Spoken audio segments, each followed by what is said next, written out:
Bir yelken kupası tasarlayıp imalatını yaptık.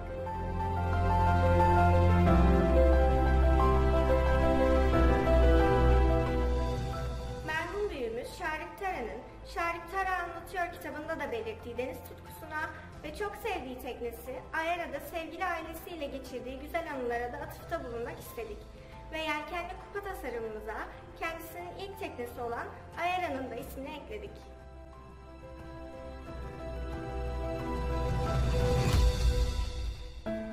Enka Vakfı bünyesinde eğitim, spor, sanat ve kültürün bütünleştiği bir ortamda yetişmemizi sağlayan, üzerimizde çok büyük emeği olan merhum büyüğümüz Şarip Tara'nın anısını yaşatıyor ve kendisini minnetle anıyoruz. Projeye nasıl başladık, tasarım aşamasında neler yaşandı, proje ortağı arkadaşlarımdan dinleyelim.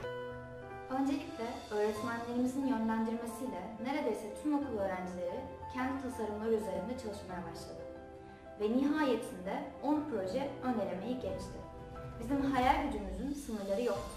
Ama tasarlayacağımız kupanın imal edilebilir olması da en az tasarımın etkileyiciliği kadar önemliydi. Özellikle iki tasarım üzerinde yoğunlaşıldı. Bora'nın tasarımındaki dalgalardan ilham alarak dalgalarda süzülür gibi görünen bir yelkenli kupa hayal etti. Ve çizimi için hayalimizi Bora'na teslim ettik. Yelkenli deniz, rüzgar birbirinin ayrılmaz parçasıydı. Zihnimizdeki projeyi kağıda aktarmak gerekiyordu. Bunun için de rüzgarın şekillendirdiği dalgalarda yüzen bir yelkenli için kollarımı sıvadım.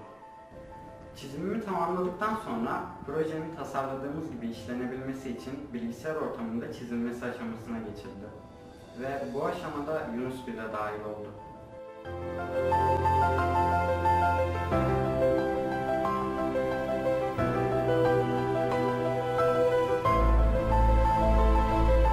Tasarımın 3 boyutlu yüzey modellemesini SolidWorks çizim programında gerçekleştirdik.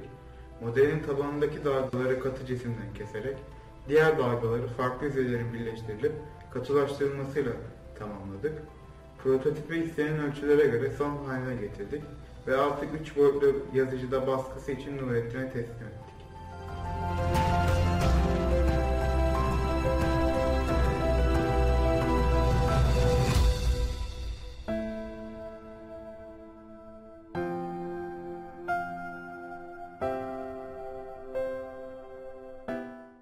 Modelimizin tasarımını okulumuzdaki 3 boyut yazıcılarda üretimi insan sağlığına zararı olmayan ve bir biyopolimer olan PLA ile somut hale getirdik.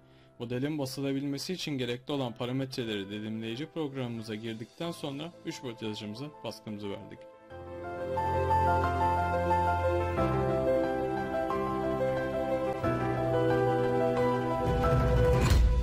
Şimdi sıra bu dalgalara eşlik edecek yelkenliğinin modellenmesinde ve üretimindeydi.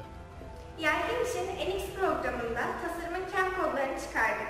Daha sonra simülasyon ekranında kontrolünü yaptık.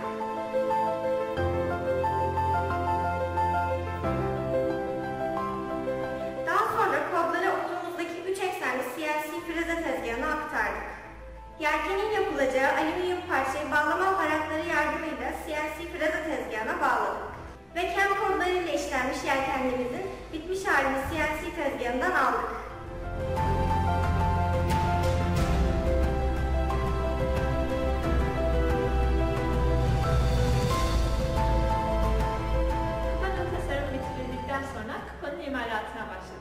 Kupanın taban parçası olan ahşap bölümünün belirlenen ölçülerde kesimlerini yaptık.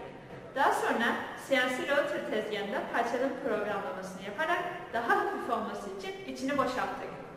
Yelkenlerin bağlı bulunduğu silindirik ahşap parçanın teknik resmini çıkararak Universal Torna tezgahında ölçülerine uygun olarak işledik.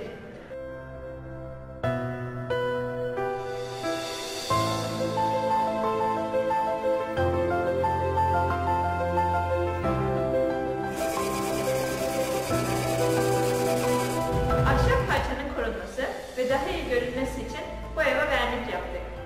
Yelkenlimizle dalgaları buluşturacak olan materyallerin de tamamlamasıyla tüm parçaları bir araya getirdik.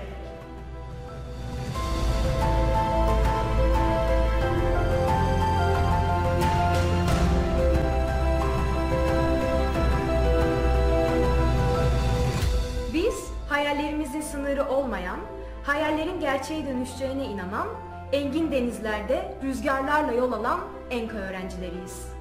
Biz yelkenimizi istediğimiz noktaya götürmeye hazırız. Yeter ki rüzgarımız olsun. Yeter ki ENKA olsun.